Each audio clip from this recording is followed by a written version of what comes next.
As intimated by this 1942 painting by the war artist Willis, hardwired into the nation's psyche, at least of certain generations, are images of RAF fighter planes swooping over Britain's, or very often England's, rural idyll, protecting us from the Nazi invader. Yet in this presentation, I will argue that the RAF had a conflicted relationship with this very landscape, and through the Air Ministry, a competitive and contested relationship with other stakeholders, increasingly in the immediate post-war period, resulting in the landscape needing to be negotiated over between military aviation, agricultural and amenity interests. The infrastructure that the RAF depended upon, new build military industrial sites required to manufacture the aircraft that the RAF flew, and the airfields that its aircrew flew from, required very often a transformation of, or at least an occupation of, some of the very landscapes that it sought to protect.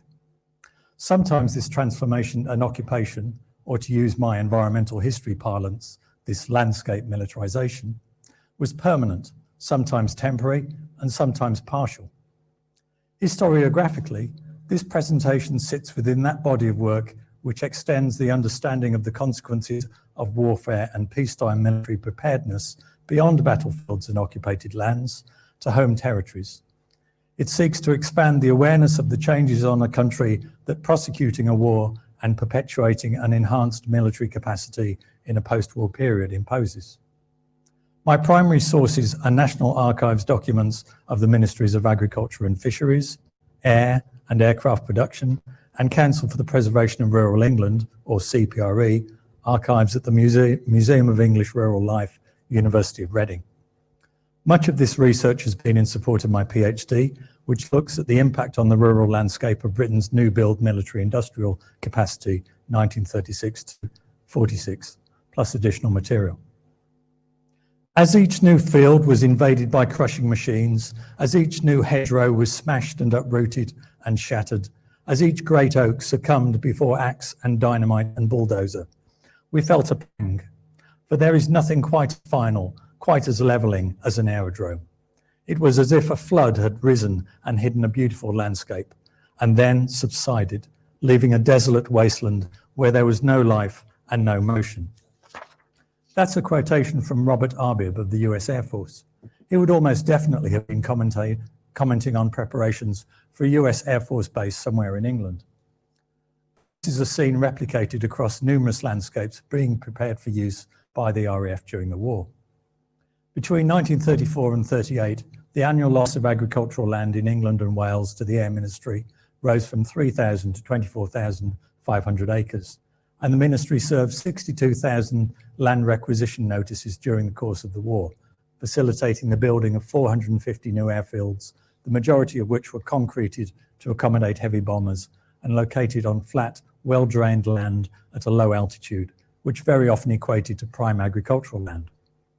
With little effective town and country planning legislation on the statute books before 1947, and only partial oversight over the environment by the Ministry of Health, the department responsible nominally in the 1930s for Britain's landscape, even before the Emergency Powers Defence Act was passed in 1939, there was little legislatively to stop the Air Ministry or other defence departments from acquiring land they wanted, either through direct purchase or requisition. This chart, is based on Ministry of Agriculture and Fisheries, or MAF, calculations of the amount of land that was lost to the Air Ministry and Ministry of Aircraft Production from the 3rd of September 39 until June 45. The baseline appears as 0, but as I have noted, the Air Ministry had acquired land holdings before war was declared. At its high point in June 45, the Air Ministry held over 265,000 acres, and the Ministry of Aircraft Production, or MAP, nearly 13,000 acres, therefore well over 250,000 acres in total. The Air Ministry acquired land more in rural areas for its airfields, whilst MAP generally favoured the periphery of urban areas for its new build, so-called shadow factories. By 1945, there were 87 factories under MAP's control, producing engines, airframes and other aircraft parts for RAF planes, such as the aircraft engine factory at Cofton Hackett near Bromsgrove in Worcestershire, cut into 23 acres of farmland. These changes to Britain's landscape through the construction of RAF airfields and military industrial sites were contested in both peacetime and wartime by CPRE and MAF.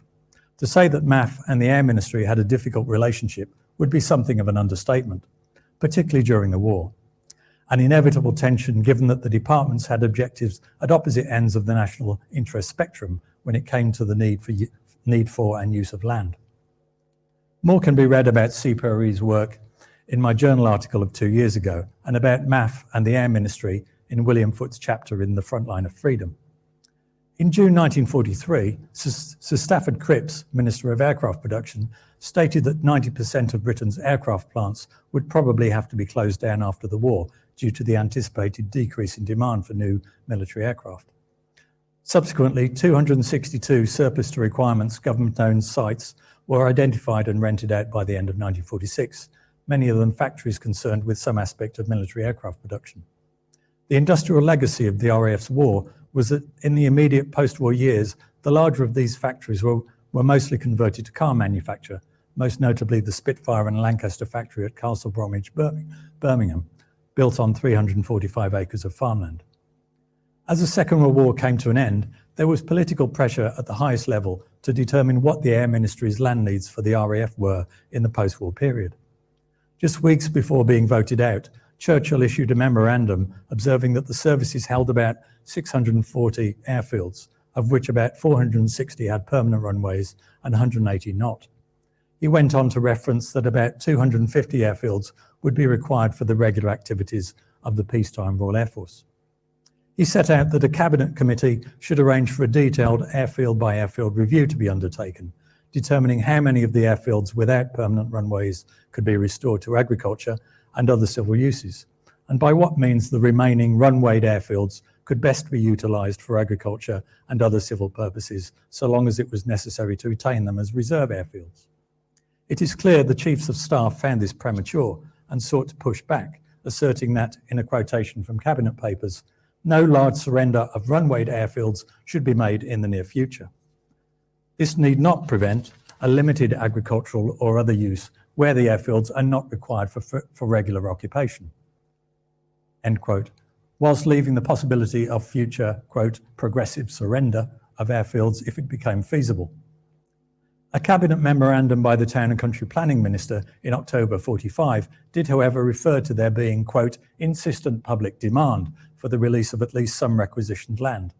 And the ministry proposed that the onus should be on the Air Ministry and other departments to justify permanent retention of individual sites, rather than his ministry having to prove that retention was detrimental.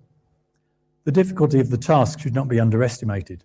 Demands for airfields depended on the outcome of complex strategic and tactical considerations, which developed over time. Some airfields were therefore originally earmarked for agriculture, but then taken back by the Air Ministry a short time later. Further, whilst requisitioning in the pre-war and wartime period had been a relatively quick and dirty mechanism through which the Air Ministry could obtain land, it was problematic to de-requisition, particularly where the land had been altered through the construction of buildings and runways, which were resource draining to remove. It certainly didn't help there being disagreement between the Air Ministry, MAF, the new Town and Country Planning Ministry, and the Ministry of Works as to which department should be responsible for undertaking and paying for the restoration of airfields up to de-requisition. The potential post-war retention by the state of a significant amount of Britain's land service area that had been in non-military hands prior to the start of the war did not escape CPRE's attention. As a result of its lobbying, on the 1st of October 45, a CPRE delegation met with the Director of Military Training and the Comptroller of War Office Lands to urge them to decide as quickly as possible which lands and properties it would need to acquire for a longer period of time, and which could be released for post-war agriculture, industry, housing and amenity needs. CPRE's interest in the Defence Department's post-war land needs may well have been a case of being careful what you show interest in. In November 46, CPRE was invited to arrange for the coordination and presentation to the Interdepartmental Committee on Service Land Requirements all of the evidence which voluntary organisations throughout the country would submit regarding the effects of the service's post-war land proposals from the point of view of amenity, archaeology, natural history and other scientific interests. This led to CPRE having under review well over 400 cases in England using confidential materials supplied by the Defence Departments. In its 1947 annual report, CPRE reflected ruefully on this work, quote, it was hardly to be foreseen that the CPRE's main preoccupation during the ensuing year would be not the restoration of rural England after its merciful deliverance from the last war, but the provision of extended training facilities in preparation for the next. Yet so far this has proved to be the case. CPRE's work fed into the resulting government white paper. In December 1947, setting out the forces' needs in England, Wales and Scotland. By then, even the Air Vice Marshal Director General of Organisation was writing to Air Officer Commander-in-Chiefs, referencing, quote, the national food shortage. And this pressure on land led to the service departments scaling back their overall training needs from 1.1 million acres down to 800,000 in the months before the white paper was published. Nevertheless, when considering a draft of the paper, Herbert Morrison, Lord President of the Council, stated in Cabinet that the area of 800,000 acres still represented a, quote, very heavy call on the available land in the UK, and he feared a storm of protests when the white paper was published, forcing the government to modify the proposals. One of the published white paper's key acknowledgements was that the service departments now required more land for training than before the war, in the RAF's case, to train our crews in, amongst other things, bombing practice at higher altitudes than previously, necessitating larger bombing ranges. The paper acknowledged that it was, quote, obviously essential to avoid, if at all possible, the use of good agricultural land or that reserved for forestry, catchment areas for water supply, and common land near large centres of population. In perhaps a nod to CPRE, there was a fulsome explanation as to why the service department's training areas in England and Wales were unduly concentrated in areas of high recreational and landscape value, in particular the nascent network of national parks. The argument put forward was that once the above three categories of land were excluded, there was pretty much only areas of high amenity value left.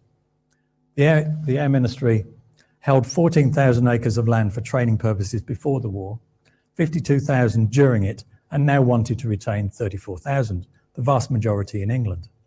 Therefore, 20,000 acres more than before the war, but 18,000 less than in wartime. More significantly, however, the RAF wished to retain 140,000 acres for airfields. As with the land required for training purposes, however, exclusive RAF use was not envisaged. An Air Ministry document shows a breakdown of the 476 RAF airfields in Britain by this time. Airfields were placed by the Air Ministry into 5 categories according to what extent the airfield was required for flying and the amount of agricultural use which could be made of the land. Categories 1 to 3 included airfields required for flying, 4 was airfields not currently needed but forecast to be in the future, and 5 were airfields surplus to requirements. This was the majority, consisting of 239 airfields. The paper sought to strike a conciliatory tone, emphasising that the land requirements review was ongoing and wanted to ensure both local authorities and amenity societies had an opportunity to make representations upon the effect of the proposals on the public interest they represented, with a right of appeal if necessary. Outside the imperative of wartime, post-war peacetime Defence Department land needs proved controversial, and the paper was still the subject of discussion in mid-1950, to the exasperation of many stakeholders. Even the Town and Country Planning Association published in its June 1950 journal a relatively pro-Defence Department article urging for decisions to be made as a matter of urgency. As the conference will be exploring, the RAF was now in a new age, subject to Cold War horizon scanning and fledgling international alliances. So the fate of Britain's landscape was not just a parochial concern, but also dependent on decisions taken or not taken by newly reconstituted governments in liberated countries across Western Europe. As the Daily Express thundered on the 15th of February 1947, in a way that only the Daily Express can, with a heading of, quote, "They want our land," it alleged that France, Holland, Belgium and Luxembourg were not pulling their weight building the airfields necessary to defend Western Europe against the Soviet Union, and instead existing airfields in East Anglia were in danger of being regenerated rather than returned to agriculture. Quote, Britain, as usual, is to be asked to make further sacrifice. Why should not the French farmers be prepared to give up some of their own fertile fields? End quote.